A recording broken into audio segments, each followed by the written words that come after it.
চেতনার বাণিজ্য আমি করছি, এই চেতনার বাণিজ্য চলছে দেশে। এই চেতনার বাণিজ্য দেশে চলতে দেওয়া হবে না।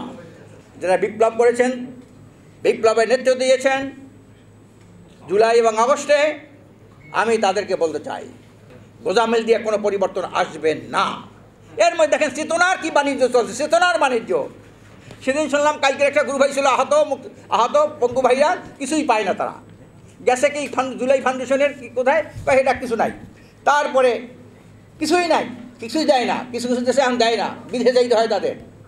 আর এই চেতনা লইয়া জুলাই চেতনার নাকি 82টা না 90টা সংগঠন হয়েছে। রাজনীতিবিদ আছেন, তাদেরকে বলবো বস্তা বসা এই আবর্জনার স্তূপ থেকে রাজনীতি করলে মানুষের মুক্তি আসবে না।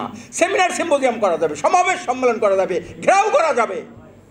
আজকের এই ইউনুস সাহেব একজন গ্লোবাল আইকনিক লিডার, তাকে আমরা এনেছি, আমরা ওখানে বসিয়েছি তাকে। এই লোকটার মাথায় একটা দেশের উন্নয়ন করার জন্য কত দেশে সে যে উন্নয়নের ফর্মুলা দিয়েছে, আমরা তাকে কাজ করতে দিতে চাই না। কী জন্য? ডিসেম্বরে না জুনে, মাত্র 6 মাস। কেউ কেউ আবার এপ্রিলে, কেউ কেউ ফেব্রুয়ারিতে, এই 2-3 মাসের জন্যে লোকটাকে অস্থির করে ফেলছে সবাই। মানে কি? উনি কি নিজেই এই ক্ষমতা এনেছিল না আমাদের প্রজন্মকে ক্ষমতা বসাইছিলাম, আমরা দিয়েছিলাম? এইটা কাদের কালচার? ব্রিটিশের কালচার। আর সচিবালয় থেকে শুরু করে সব জায়গায় ঝামেলা। এটা কেন? রাজনীতি ক্ষমতা যাবে, ক্ষমতা তাড়াতাড়ি ক্ষমতা। স্লোগানের হচ্ছে ক্ষমতা না জনতা।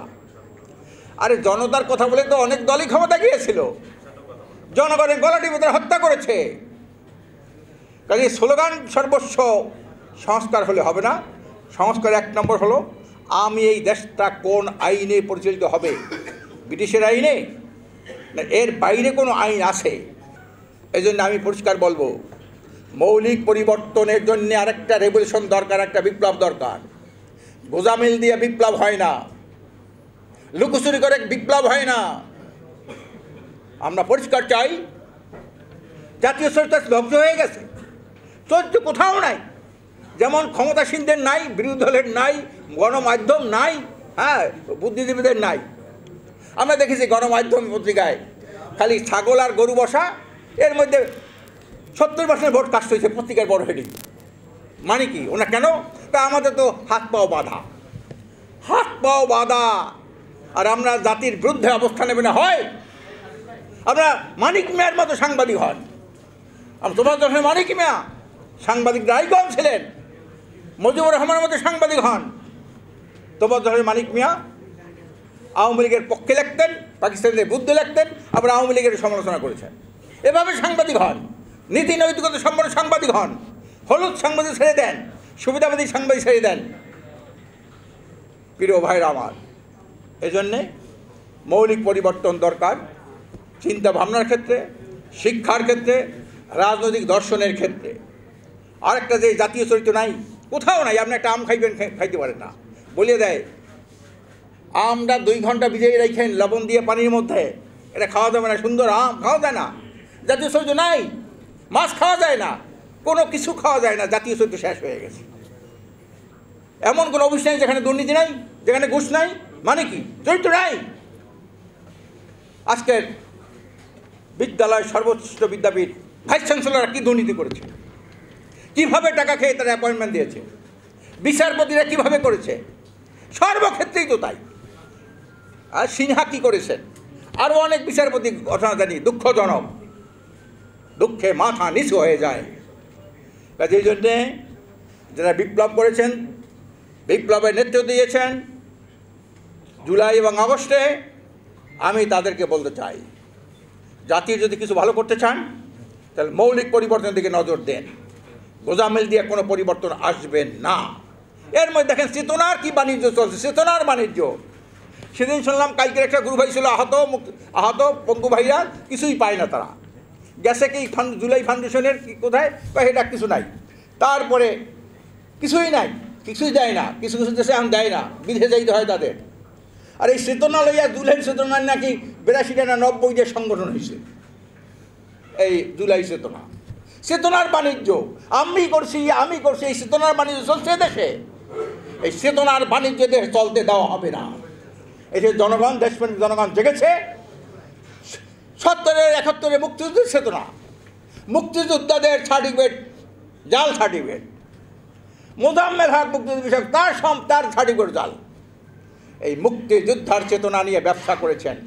90-এর গণতন্ত্রের এরশাদের পতনের পরে গণতান্ত্রিক চেতনা, যারা গণতান্ত্রিক চেতনা এরশাদের মধ্যে কয় এটা আমরা, নূর হোসেন চত্বরে যে ফুল দেয়, মালা দেয়, তাই নিজেই গণতন্ত্রের গলাটাই হত্যা করেছে। আবার এই জুলাইয়ের চেতনা 82-এর সংগ্রহ দরকার আছে। এই খাই চেতনার গোষ্ঠী শুদ্ধ এখন নির্মূল করে দিতে হবে। চেতনা একটা ছিল, ফেসিবাদের পতন হয়েছিল, মানুষ অধিকার প্রতিষ্ঠা করার জন্য এটা হয়েছিল, বৈষম্য নিরসন করার জন্য হয়েছিল। স্বাধীনতার সংগ্রাম কত সুন্দর নাম, সুন্দর কী কয় কানাসেলের নাম, পদ্ম কত সুন্দর কথা, সাম্য, মানবিক মর্যাদা, সামাজিক সুবিচার, কত সুন্দর সুন্দর কথা বলেন। এই তিনটা জিনিস ব্রিটিশের আইনে আছে, এই তিনটা যে অন্য কোনো আইনে আছে, এই তিনটা যে ইসলামী আইনে আছে, এইখানে বলে না, এই কথাই আনতে চায় না ব্রিটিশকে খুশি করার জন্যে। আজকে দেখেন নাই আধিপত্যবাদের যে অশুভ শক্তি, ভারত চাইছিল আওয়ামী লীগকে ক্ষমতায় রাখতে, আমেরিকা চাইছিল আরেকটা দলকে ক্ষমতা উঠাইতে।